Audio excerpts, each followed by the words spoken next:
दोस्तों नमस्कार। वह कौन सा दांव होगा जिस दांव को चलने के बाद गृहमंत्री अमित शाह बरी हो जाएं, प्रधानमंत्री मोदी के सामने कोई संकट नजर ना आए और आने वाले वक्त में हर चुनाव में उन्हें जीत हासिल होती चली जाए। तो क्या सरकार फंस चुकी है या गृहमंत्री के सामने मुश्किल हालात हैं या फिर उत्तर प्रदेश का चुनाव भी कहीं उलझा तो नहीं रहा है? और इस दौर में जो भी धारा विचारधारा पार्टी और संघ ने बनाई थी, इस देश में जेनजी ने सब कुछ ध्वस्त तो नहीं कर दिया है? और इन सब के बीच राहुल गांधी खुले तौर पर अब चेतावनी देने लग गए हैं, हम आपको बख्शेंगे नहीं। याद रखिए, जो हुआ है उसका जवाब आपको देना पड़ेगा और आप दूसरों को माफ मत कीजिए, आप खुद माफी मांगिए। ये सवाल इससे पहले कहां उठते थे? और जब सवाल बिल्कुल नए हैं तो फिर इस दौर में गृहमंत्री अमित शाह गृह मंत्रालय का काम छोड़ सहकारिता मंत्रालय का कामकाज देखने लगे हैं। यानी पार्लियामेंट में वो आते थे लेकिन सदन में नहीं आते थे। तो फिर वो कौन सा दांव होगा जिसके आसरे इस दौर में मोदी शाह के भीतर एक बेचैनी है? और इस बेचैनी का असर यह है कि शुक्रवार की देर रात तकरीबन 11:30 बजे गृहमंत्री महाराष्ट्र चले जाते हैं, देवेंद्र फडणवीस से मुलाकात करते हैं। जिस वक्त वो महाराष्ट्र यानी मुंबई पहुंचते हैं, मुलाकात करते हैं, उस वक्त वहां के डिप्टी सीएम दिल्ली आते हैं। वह यहां पर प्रधानमंत्री मोदी से मुलाकात करते हैं और इन सब के बीच उत्तर प्रदेश की राज्यपाल गोरखपुर में जाकर यूनिवर्सिटी के कार्यक्रम में सीधे तौर पर मुख्यमंत्री योगी आदित्यनाथ को कटघरे में खड़ा करते हुए एक ऐसा राग अपनाती है जिसके बाद यह लगने लगता है कि टकराव भयावह हो चुका है। क्योंकि मठाधीशों की तुलना वो करती है मौजूदा वक्त में पूर्वी उत्तर प्रदेश के नेताओं के साथ और राज्य के मुख्यमंत्री को भी उस चपेटे में ले लेती है। और वही मुख्यमंत्री जब नोएडा पहुंचते हैं तो नोएडा के एक भाषण में वो ये कहने से चूकते नहीं हैं, एक वक्त उन्हें कहा गया था नोएडा आइएगा तो कुर्सी चली जाएगी। इस बात का जिक्र उन्होंने 2017 में किया था, लेकिन दोबारा यह कहने की जरूरत क्यों पड़ी? कुर्सी जाती है तो जाए, कल जानी है तो आज ही चली जाए। और उसके बाद प्रधानमंत्री के कार्यालय पहुंचना, उसके बाद बीजेपी के अध्यक्ष नितिन नवीन के सामने बैठना, ये सारे घटनाक्रमों के बीच बीजेपी के भीतर क्या वाकई सब कुछ खामोशी के साथ पुराने पटरी पर चला रहा है या वो बदल गया है? और ये बदलने वाले हालात एक झटके में कहां से पैदा हो गए? दरअसल जो भी राजनीति इससे पहले प्रचार के तौर पर या फिर अपनी ताकत के आधार पर प्रधानमंत्री मोदी और गृहमंत्री अमित शाह पूरी बीजेपी को दिखलाते चले आए, कैबिनेट मिनिस्टर्स को बतलाते चले आए और एक इशारे पर राज्यों के मुख्यमंत्री बदलने लगे या फिर बनाने लगे, राज्यपालों की नियुक्ति होने लगी या हटाने लगे। हर जगह जिस लिहाज से चलती थी चीजें, जंतर मंतर ने एक ऐसी हवा बहाई, वो पुरानी तमाम परिस्थितियां काफूर हो गई। और नया सवाल यह आ गया कि अब अतीत तो भूल जाइए, भविष्य को लेकर कोई लकीर खींच सकते हैं या कुछ है ही नहीं? 12 बरस तक जो कुछ होता रहा, जिस तरीके से होता रहा, जिसने जो कुछ अपना सब कुछ दांव पे लगाया और जिसका स्टेक पर है, वह तो संभल नहीं पाया। अब संभलना सरकार को है और जब सरकार को संभलना है तो क्या कुछ हो सकता है? हमें लगता है आज शुरुआत कुछ तस्वीरों से करनी चाहिए। प्रधानमंत्री मोदी की तस्वीर, उनकी मुलाकात योगी आदित्यनाथ यानी उत्तर प्रदेश के मुख्यमंत्री के साथ, उनकी मुलाकात महाराष्ट्र के डिप्टी सीएम एकनाथ शिंदे के साथ, उनकी मुलाकात टीएमसी से निकलकर एनसीपीआई में शामिल करा दिए गए 20 सांसदों की मुलाकात और उनके साथ वो तमाम नए सांसदों की तस्वीर। पहले इन तस्वीरों को देख लीजिए, तब इसके पीछे का राज खोला जाएगा।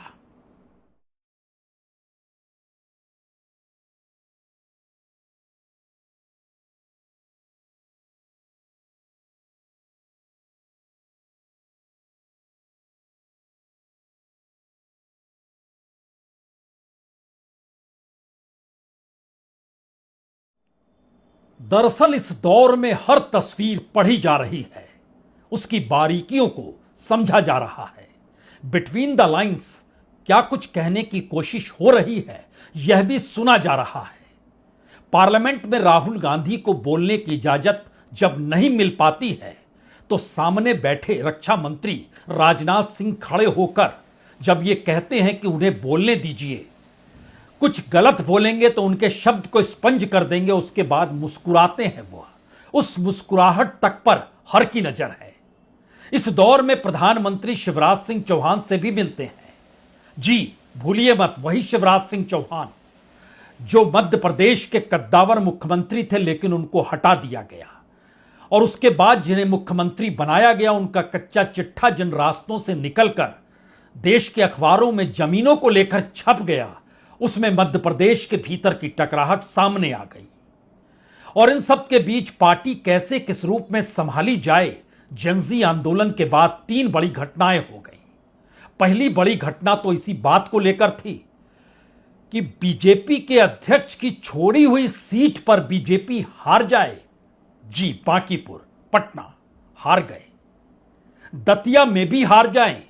दिल्ली ने रसूख के साथ कहा था इसे नहीं उसे उतारेंगे, नरोत्तम मिश्रा नहीं कोई और चलेगा, वहां भी हार गए। राहुल गांधी छात्रों की गूंज करते करते उस राजनीतिक पाठ पर आकर खड़े हो गए जहां पर छात्रों को वह इस देश की उस इकोनॉमी को समझाने और बतलाने लगे। सत्ता के मित्र अडानी ने कैसे देश को लूटा और कैसे अपना नेटवर्थ बढ़ाया।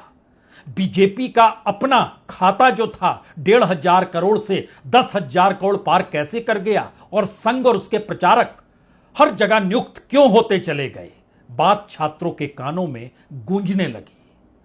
इन 3 बड़ी परिस्थितियों के बाद जो बड़ा सवाल इस देश के सामने रहा, सत्ता में बीजेपी है, तीसरी बार है, सबसे ताकतवर मंत्री अमित शाह हैं, लेकिन बीते 15 दिनों से वह सदन में कदम रखते क्यों नहीं है। तो क्या प्रधानमंत्री ने इस दौर में जो दिल्ली लखनऊ के बीच की खटास थी उसको मिटा दिया, या फिर मैसेज बड़ा दे दिया और योगी से कह दिया कि दरअसल अब आप जाइए, हमारे गुणगान कीजिए, जगह जगह रैलियों में जिक्र कीजिए, बताइए हमारी कौन सी योजना है, चेहरा तो मेरा ही चलेगा, लेकिन अब आपको कोई भी किसी भी रूप में आपकी सत्ता में खलल नहीं डालेगा। जो खलल डालने का जिक्र था वो अमित शाह को लेकर था, क्योंकि मोदी के बाद कौन, यह सवाल बार बार उठता था, तो फिर अमित शाह के नाम के अलावे पार्टी के भीतर से, संघ के भीतर से कहीं ना कहीं योगी आदित्यनाथ का नाम आ जाता था और टकराव बढ़ जाता था।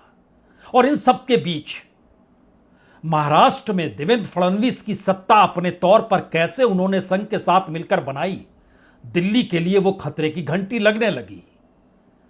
तब सवाल यह था कि आखिरी दांव क्या चला जाए, क्या इस दौर में विपक्ष को तोड़ दिया जाए, और विपक्ष को तोड़ने का मतलब यह है कि कांग्रेस माइनस सभी टूटते हुए नजर आए और ऐसा विधेयक लेकर पार्लियामेंट के भीतर आया जाए जिसमें 2/3 बहुमत चाहिए बिल को पास कराने के लिए, और 2/3 का मतलब है 362 सांसद, जो है नहीं, जो इससे पहले गिर चुका है परिसीमन के मामले को लेकर, बीजेपी कहती है महिला को लेकर।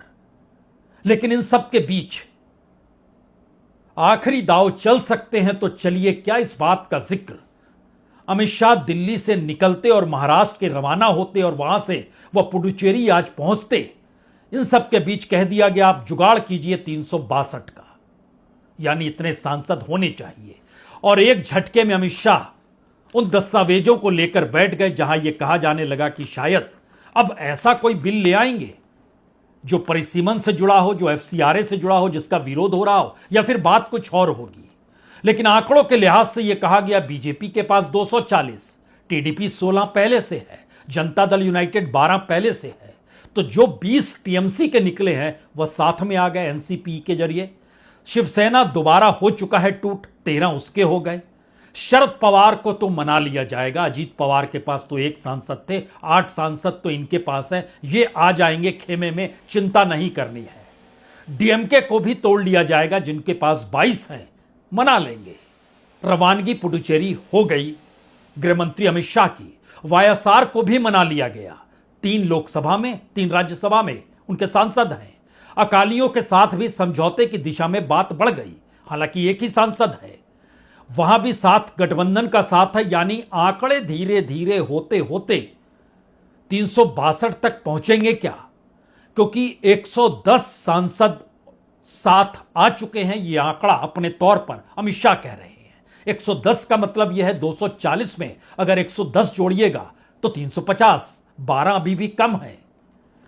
तो क्या जुगाड़ नहीं हो पाएगा या जुगाड़ हो पाएगा, इस पर गृहमंत्री की कुर्सी और संसद के सदन में आने की तस्वीरें छुपी हुई है। हालांकि लोकसभा के जरिए सामने आया कि 4 बिल कल रखे जाएंगे, सोमवार का दिन है। कांग्रेस व्हिप जारी कर चुकी है, बीजेपी ने भी कहा है सभी आएंगे। अमित शाह को 2 बिल रखने हैं, एक तो केरल का नाम बदलकर केरलम करना है और दूसरा नेशनल कोऑपरेटिव डेवलपमेंट कॉरपोरेशन को लेकर जो अमेंडमेंट बिल है वह भी उन्हें रखना है। इसके अलावे भी 2 बिल हैं जो माइंस एंड मिनरल्स के साथ हैं और जो ट्रिब्यूनल रिफॉर्म को लेकर है।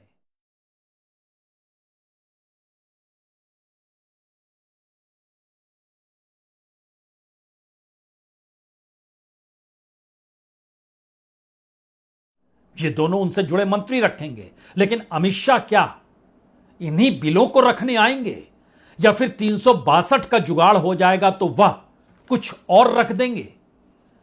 जब वो कुछ और रख देंगे तो यहां एक सवाल यह है कि क्या राहुल गांधी खामोश रहेंगे? बीते 12-15 दिनों से सदन में नहीं आए, संसद चल नहीं रही है, लेकिन इन सब के बीच इस देश में सबसे बड़ा मुद्दा छात्रों का हो गया है। तब अगला सवाल है, राहुल गांधी क्या करेंगे, क्या करने वाले हैं, वो उनकी प्लानिंग क्या है और पार्लियामेंट में क्या होगा? जब इन बातों का हम जिक्र कर रहे हैं तो पहले हमें लगता है अब एक दूसरी तस्वीर आपको हम दिखलाते हैं। पहली तस्वीर जो नजर आएगी वो रात 11:30 बजे शुक्रवार की रात, जब गृहमंत्री अमित शाह मुंबई पहुंचते हैं। देवेंद्र फडणवीस स्वागत कर रहे हैं, उसी दौर में एकनाथ शिंदे दिल्ली में है।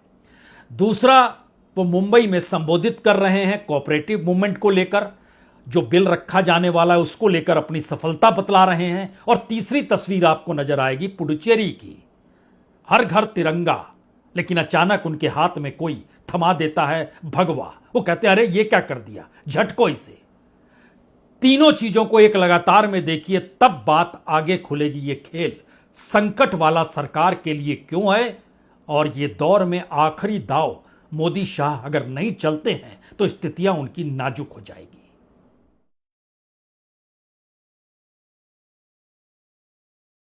मैं जब सहकारिता मंत्री बना तब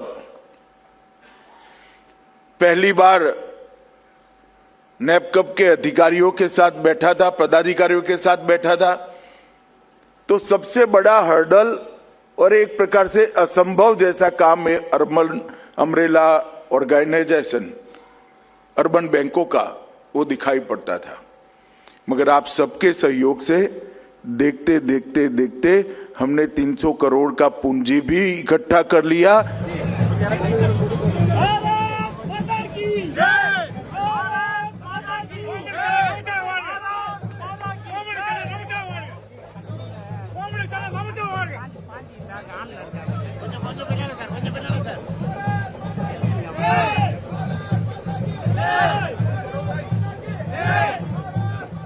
भगवा नहीं तिरंगा पकड़ना होगा, अमित शाह मंच पर यही कह रहे हैं पुडुचेरी में।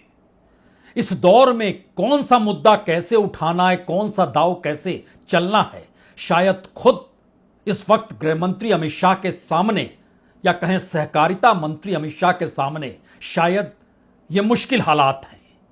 क्योंकि दिल्ली के भीतर के घटनाक्रम में बीजेपी के भीतर की उथल पुथल, योगी आदित्यनाथ से मुलाकात, लेकिन इन सब के बीच अमित शाह के लिए यह मुश्किल हालात क्यों है? क्या वाकई बहुत आसान है कि कल पार्लियामेंट में जाकर ऐलान हो जाए कि बिल रखे जाएंगे और अमित शाह बिल रखते हुए खड़े हो जाएं? संभव लगता है आपको? चंद घंटों पहले राहुल गांधी ने सोशल मीडिया पे क्या लिख दिया? उन्होंने खुले तौर पर लिख दिया कि 13 दिन हो गए गृहमंत्री अमित शाह के मुंह से एक शब्द नहीं निकला। मोदी जी माफी मांगने की जगह आप क्षमा बांट रहे हैं। बात यही नहीं रुकी, उसके बाद राहुल गांधी ने लिखा, अमित शाह जी, यह मत समझिएगा कि हम जवाबदेही मांगना बंद कर देंगे। राजधानी की सड़कों पर लाठियां और पैलेट चले और आपसे एक शब्द भी नहीं कहा गया। आज नहीं तो कल इस जुर्म का जवाब आपको देना पड़ेगा। और उससे पहले उन्होंने प्रयागराज में जब कल एक बच्चे ने कहा था कि अब उसके पास कोई रास्ता नहीं बचा है सालों की तैयारी की, इन सब के बीच जमीन बेचनी पड़ गई, मां बाप को कर्ज लेना पड़ गया और हाथ में अभी भी कुछ भी नहीं। राहुल गांधी ने लिखा, यह उस व्यवस्था की हार है जिसने उसकी मेहनत के दाम उसे नहीं दिए। यानी लड़ाई के बीच में इस दौर में जेंजी खड़ा है, युवा खड़ा है, परीक्षार्थी खड़ा है, पूरी शिक्षा व्यवस्था खड़ी है। इसीलिए हर मुद्दा कोई मायने नहीं रखता है। जब जाति और धर्म का मुद्दा हाशिए पर चला गया तो उसके बाद आप किस बिल को लेकर आएंगे और संसद में बिना क्षमा मांगे या फिर बिना बयान दिए आप बच जाएंगे? शायद यह एक असंभव सी परिस्थितियां हैं। हमें लगता है राहुल गांधी ने जो लिखा पहले उसे देख लीजिए।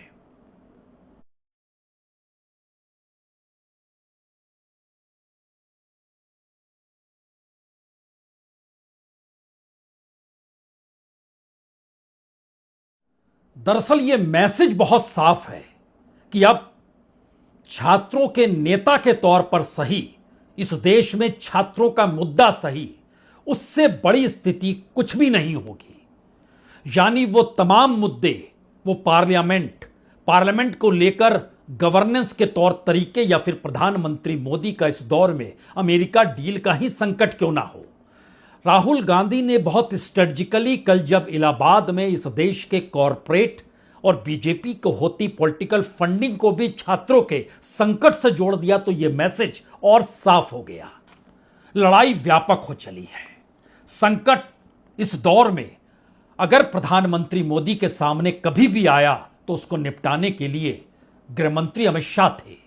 पहले टर्म में वह बीजेपी के अध्यक्ष थे, दूसरे टर्म में वह गृहमंत्री और तीसरे टर्म में भी गृहमंत्री हैं।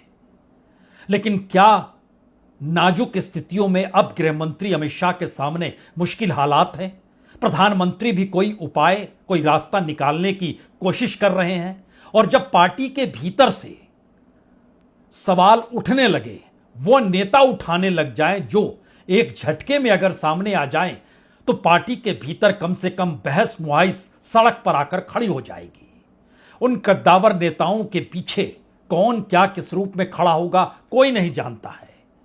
ध्यान दीजिए तो किसी भी विवाद से दूर सिंगूर ऑपरेशन के बाद की परिस्थितियों में राजनाथ सिंह कहीं नहीं फंसे, लेकिन नितिन गडकरी भी बीजेपी के अध्यक्ष रह चुके हैं। लेकिन E20 का डिब्बा राहुल गांधी ने यह कहकर खोल दिया, छोड़ेंगे नहीं। यानी दाल काली नहीं है बल्कि पूरी स्थितियां ही काली हो चली है। यह स्थिति ऐसे में आकर खड़ी हो गई जहां बीजेपी के भीतर संकट है कि ना तो आप सरकार चला पा रहे हैं, ना पार्लियामेंट के भीतर सरकार को सही तरीके से रख पा रहे हैं। इस देश के भीतर छात्रों ने जो जेंजी की शक्ल में उभरे हैं उनको जवाब दे पा रहे हैं। तो फिर ये फेल होने परिस्थितियों में क्या मोदी शाह के भरोसे पूरी बीजेपी खत्म कर दी जाए? यह सवाल कौन पहले क्वाइन करेगा? यह बात उठे उससे पहले ही योगी आदित्यनाथ दिल्ली के दरबार में हाजिर हो गए। उन्हें बुलाया गया, सम्मान के साथ बैठाया गया, फिर कहा गया अब आप जाइए और अपनी विजय पताका उत्तर प्रदेश में फहराइए, देखिए क्या हो सकता है वहां पर, हमारे अनुकूल उन परिस्थितियों को बनाइए। और जब वो गए उसके बाद कहा गया जब निकलने लगे आप जाइए बीजेपी अध्यक्ष से भी मुलाकात कीजिए। बीजेपी अध्यक्ष भी उनके सामने सम्मान पूर्वक हाथ जोड़कर बैठ गए। जी आप बुजुर्ग हैं, भगवाधारी हैं, बहुत सम्मान है, आप कुछ कीजिए, इन परिस्थितियों को समझिए। योगी आदित्यनाथ वहां से निकल गए। लेकिन इन परिस्थिति के बीच योगी आदित्यनाथ की वो तस्वीर जो प्रधानमंत्री से मुलाकात की है, वो तस्वीर जो बीजेपी अध्यक्ष नितिन नवीन के साथ मुलाकात की है और नोएडा में दिए गए भाषण का वो हिस्सा जिसमें उन्हें नजर आ रहा है कि पहले ही चिता देते हैं, क्योंकि अब दौर डिफेंसिव खेलने का नहीं है, ऑफेंसिव हो जाइए, खुलकर खींचिए। तो दिल्ली दरबार के सामने ढाल कौन बनेगा? बीजेपी के भीतर सवाल है। बुलडोजर बाबा अपने तौर पर सारी चीजों को संभाल लेते जो आप नहीं संभाल पाए। तो क्या यह मैसेज अब परेशानी का सबब दिल्ली में पैदा करने लगा है, या फिर इन सब से हटकर एक बड़ी लकीर खींचने अमित शाह निकल पड़े हैं कि 362 का जुगाड़ जिस दिन कर लेंगे, इसके मैसेज बहुत साफ होंगे कि बीजेपी को भी समझना होगा इतने बड़े कद का नेता उनके पास कभी नहीं आएगा कि इस देश का पूरा विपक्ष किसी बिल को पास कराने के लिए बीजेपी के साथ खड़ा हो जाए। अटल बिहारी वाजपेयी के समय तो एक वोट से सरकार गिर गई थी, यहां तो पूरा बोरा ही हम लेकर आने को तैयार हैं। तो यह एक अद्भुत परिस्थितियों की, एक अद्भुत वक्त की लड़ाई है। लेकिन फिर भी योगी आदित्यनाथ को सुनना चाहिए, देखना चाहिए तस्वीरों में।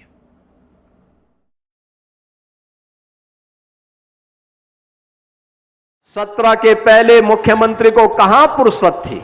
वो नोएडा नहीं जाते थे, लगता था कुर्सी खिसक जाएगी। 17 में जब मैं मुख्यमंत्री बना, मैं स्वयं वहां का कार्यक्रम बनाया तो मुझे भी ये बताया जा रहा था कि वहां जाने से कुर्सी खिसकती है। हमने कहा जो कुर्सी कल जानी वो आज चली जाए ठीक है, लेकिन जनता के लिए आए, जनता की सुनवाई करेंगे। और पहले दरअसल दिल्ली दरबार के ये हालात एक झटके में हो गए हैं, और यह झटका पारंपरिक राजनीति का नहीं है। पारंपरिक राजनीति होती तो नेताओं को समझाया जा सकता था या उन पर नकेल कसी जा सकती थी, ईडी सीबीआई दौड़ाई जा सकती थी। लेकिन यह स्थिति इसलिए विकट है क्योंकि पार्लियामेंट से चंद फरलांग की दूरी पर जंतर मंतर के भीतर युवाओं के जरिए जो सवाल खड़े हो गए और शिक्षा मंत्री को इस्तीफा देना पड़ा, तो आज शिक्षा मंत्री हटे हुए धर्मेंद्र प्रधान का कहना है छात्रों को बरगलाया गया। अगर छात्रों को बरगलाया गया तो झारखंड में जो हो रहा है वहां पर राहुल गांधी को जाना चाहिए। इसको बड़ा मुद्दा बीजेपी ने क्यों बना लिया, सरकार ने क्यों बना लिया? छात्र सिर्फ एक जगह बरगलाए गए, दूसरी जगह नहीं। यानी इस दौर का सबसे बड़ा संकट यह है कि एक सबसे बड़े इशू के तौर पर जेनजी खड़ा हो चुका है, और उस जेनजी से जुड़े हुए सवालों का समाधान सरकार के पास नहीं है। और जब सरकार के पास समाधान नहीं है और यह सबसे बड़ा मुद्दा हो गया, तो उसके बाद आप रास्ता कैसे निकालेंगे? विपक्ष पर कितनी भी नकेल कसने की कोशिश कर लीजिए, विपक्ष के लिए अब जेनजी ही सबसे बड़ी राजनीति, और विपक्ष के नेता राहुल गांधी अपने आप को अब शिफ्ट कर चुके हैं। वो दलित, आदिवासी, ओबीसी से हटकर अब उस जेनजी का जिक्र खुले तौर पर यह सोचकर भी कर रहे हैं, ये अगर जाग गया, एक बार तो जंतर मंतर से इसने रोशनी दिखलाई है और एक मंत्री हट गया जो वो खुद काम 12 बरस में कर नहीं पाए, तो अगर ये वाकई मशाल लेकर निकल गया तब क्या होगा? क्योंकि अगले साल उत्तर प्रदेश में चुनाव है, पंजाब में चुनाव है, गुजरात में चुनाव है, उत्तराखंड में चुनाव है, हिमाचल में चुनाव है, गोवा में चुनाव है, मणिपुर में चुनाव है। यानी सबसे सामने उत्तर प्रदेश, पंजाब और गुजरात, ये तीनों चुनाव तो खड़े हैं। उत्तर प्रदेश और पंजाब तो 6 महीने भी नहीं बचे हैं। और अगर उत्तर प्रदेश के भीतर की परिस्थितियां देखें और अगर जेनजी के हालातों को समझे, तो जो डाटा निकल कर आता है इलेक्शन कमीशन से, वो कहता है कि 18 से 29 बरस 21% है, 2.8 करोड़ एसआईआर लिस्ट के बाद। यानी 21% में से अगर 5% भी शिफ्ट हो जाए तो क्या होगा? क्योंकि अगर विधानसभा चुनाव आप देखें तो बीजेपी को 42% मिले थे, समाजवादी पार्टी को 33% मिले थे। जीत का मार्जिन 5% से कम 131 सीटों पर था।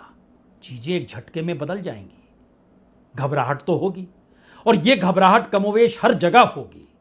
उत्तराखंड में भी बीजेपी को 47 सीट मिली थी, 6 सीटों पर 5% से कम का चक्कर था। कांग्रेस को 19 सीटें मिली थी, उसकी 8 सीटों पर 5% से कम का चक्कर था। लेकिन दोनों के बीच सिर्फ 6 या 7% का गैप था। और उत्तराखंड के भीतर भी लगभग 22% जेंजी खड़ा है। यानी यह मुद्दा ऐसा है जो वोट बैंक की शक्ल में आ जाए तो सत्ता पलट दे, जो सड़कों पर आ जाए तो सरकार की गवर्नेंस को फेल बतला दे, और जो अपने तौर पर अपनी मांगों के लिए उतर जाए तो एक झटके में पूरी पारंपरिक राजनीति साफ हो जाए। इस दायरे में गृह मंत्री उस चक्रव्यूह में फंस चुके हैं। पैलेट गन क्यों चलाया, AK-47 क्यों चली, लाठियां किसने बरसाई, किसने हुक्म दिया, खामोशी है। प्रधानमंत्री मोदी कैसे कह सकते हैं कि मैंने क्षमा किया? उनका यह कहना ही, जिनको उन्होंने क्षमा किया उनकी तादाद बढ़ गई बताइए। इंस्टाग्राम पे आ कहते हैं हमने क्षमा किया, लाठियां जिन पे पड़ी हैं उनको क्षमा किया। इस दौर की उस हकीकत को समझने की जरूरत है। आंदोलन छात्रों के कई जगहों पर हुए हैं, लेकिन किसी भी जगह पर जंतर मंतर की तरह उस राज्य का मुख्यमंत्री निशाने पर नहीं आया जैसा प्रधानमंत्री को निशाने पर रील के जरिए या इंस्टाग्राम के जरिए या पूरे सोशल मीडिया और नारों की शक्ल में प्रधानमंत्री को निशाने पर लिया गया। एक लिहाज से कह सकते हैं सारे पर्दे हटा दिए गए। छात्रों की ऐसी आवाज रांची में नहीं है, ऐसी आवाज राजस्थान में भी नहीं है। यानी जिस वातावरण को मौजूदा राजनीतिक सत्ता ने खड़ा किया, उस वातावरण के खिलाफ इस देश का जेंजी उसी तरीके से नए अंदाज में जब जवाब देने निकला तो सरकार के हाथ पांव फूल गए। इसीलिए नजर रखिए दिल्ली दरबार पर, कौन धड़क रहा है, किसकी धड़कन कब रुक जाए। बहुत बहुत शुक्रिया, बहुत बहुत शुक्रिया।